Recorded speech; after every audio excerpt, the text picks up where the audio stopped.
திமுகவுக்கு இதில் வந்து அரசியலை தவிர வேறு எதுவுமே கிடையாது. திராவிட முன்னேற்ற கழகம் பொய்யை சொல்லுவது, மாணவர்களை தவறாக திசை திருப்புவது, மாணவர்களை வந்து தயார்படுத்தி கொண்டிருக்கின்ற மாணவர்களை அவர்களுடைய மன வலிமையை குறைப்பது, இப்படி போன்ற செயல்களில் தான் திமுக தொடர்ந்து செயல்பட்டு கொண்டிருக்கிறார்கள்.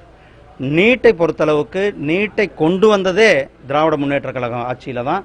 யூபிஏ அரசாங்கம் குறிப்பாக இதே நம்மளுடைய நாமக்கல்லை சேர்ந்தவர் தான் மந்திரியாக இருந்தார், திமுகவினுடைய மந்திரியாக இருந்தார். அப்போ திமுகவினுடைய பல மந்திரிகள் பவர்ஃபுல் மந்திரிகளாக இருந்தார்கள்.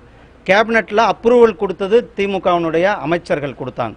அப்போ அது கொடுத்து அவர்கள் நீட்டை கொண்டு வந்து விட்டு இப்போ வந்து ஒரு போலியான நாடகத்தை நடத்தி கொண்டிருக்கிறார்கள்.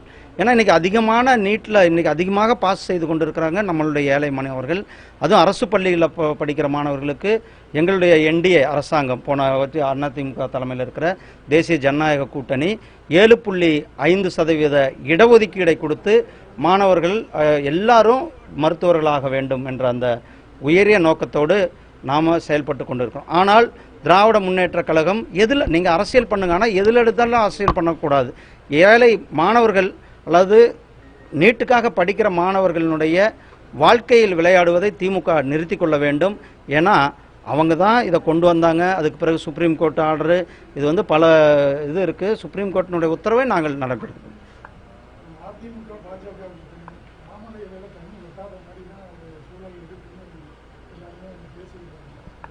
இது வந்து திமுக வந்து ஒரு கனவு காண்றாங்க. எங்களுடைய கூட்டணி மிகவும் வலிமையான கூட்டணி. எங்களுடைய தேசிய ஜனநாயக கூட்டணி 2026 மிக பெரும்பான்மையோட வெற்றி பெற்று திமுகவை வீட்டுக்கு அனுப்பிவிட்டு எங்களுடைய பிரதமர் திரு நரேந்திர மோடிஜி அவர்களுடைய வழிகாட்டுதலில் தேசிய ஜனநாயக கூட்டணியினுடைய ஆட்சி அமைவது உறுதி செய்யப்பட்டிருக்கிறது. அதை பொறுத்து கொள்ள முடியாமல் தான் தினந்தோறும் திமுகவினுடைய மற்ற அந்த கூட்டணி கட்சிகள்லாம் ஒரு பொய்யான செய்திகளை பரப்பி கொண்டிருக்கிறார்கள். நீங்கள் எழுதி வச்சுக்கோங்கன்னா, திமுக அடுத்த காணாமல் போகுமே ஒழிய திமுகவினுடைய வரலாறுல நீங்கள் எழுதி வச்சுக்கோங்க, ஒரு மிகப்பெரிய தோல்வியை, இந்த தோல்வி அவர்களுக்கு காத்து கொண்டிருக்கிறது. தேசிய ஜனநாயக கூட்டணி மிகப்பெரிய அளவில் ஆட்சி அமைக்கக்கூடும். அதெல்லாம் எங்கள் தேசிய தலைமை சொல்லுவாங்க. டபுள் இன்ஜின் சர்க்கார் இன்றைக்கு பாருங்க, மத்திய பிரதேசம் மிக வேகமாக முன்னேறி கொண்டிருக்கிறது.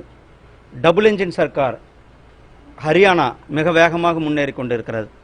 மகாராஷ்டிரா, உத்தரப்பிரதேசம், பீகார், நீங்கள்லாம் பீகார் வந்து பின்தங்கி, ஆனால் பீகார் வந்து இன்னொரு 10 ஆண்டுகளில் தமிழ்நாட்டை பின்தள்ளி வரும் அந்த அளவுக்கு முன்னேற்றம் வேகமாக அங்கு முன்னேறி கொண்டிருக்கிறார். ஒவ்வொரு மாநிலம் கூட டபுள் இன்ஜின் சர்க்கார் பிரதமர் திரு நரேந்திர மோடிஜி அவர்களுடைய வளர்ச்சி பாதையில் நோக்கி சென்று, ஆனால் இங்கே வந்து மத்திய அரசாங்கத்தை எதிர்த்து தமிழ்நாட்டினுடைய வளர்ச்சியை இவர்கள் கெடுத்து கொண்டிருக்கிறார்கள். இதுக்கு முன்னாடி இருந்த பல தலைவர்கள் மத்திய அரசாங்கத்து கூட ஒரு இணக்கமான முறை தான் பின்பற்றியிருக்கிறார்கள். அது நீங்கள் யாராக இருந்தாலும் சரி, அது திமுகவுடைய முன்னாள் தலைவர்களாக இருந்தாலும் சரி, அதிமுகவுடைய முன்னாள் முதலமைச்சர் எல்லாருமே கூட மத்திய அரசாங்கத்து கூட ஒரு மிகப்பெரிய இணக்கமாக செயல்பட்டு தமிழ்நாட்டினுடைய வளர்ச்சிக்காக அவர்கள் எல்லாம் பாடுபட்டார்கள். ஆனால் இன்றைக்கு திரு ஸ்டாலின் அவர்கள் ஒரு தவறான வழிநடத்துதல் கீழே அவர் வந்து ஒரு விஷன் இல்லாமல் தமிழ்நாட்டினுடைய வளர்ச்சியை வந்து அவருக்கு பற்றி, தமிழ்நாட்டு வளர்ச்சியை பற்றி கவலைப்படாமல் மத்திய அரசாங்கத்து கூட சண்டை போடுவது மட்டுமே ஒரு குறிக்கோளாக கொண்டு வேலை செய்து கொண்டு. நன்றி அண்ணா. நன்றி.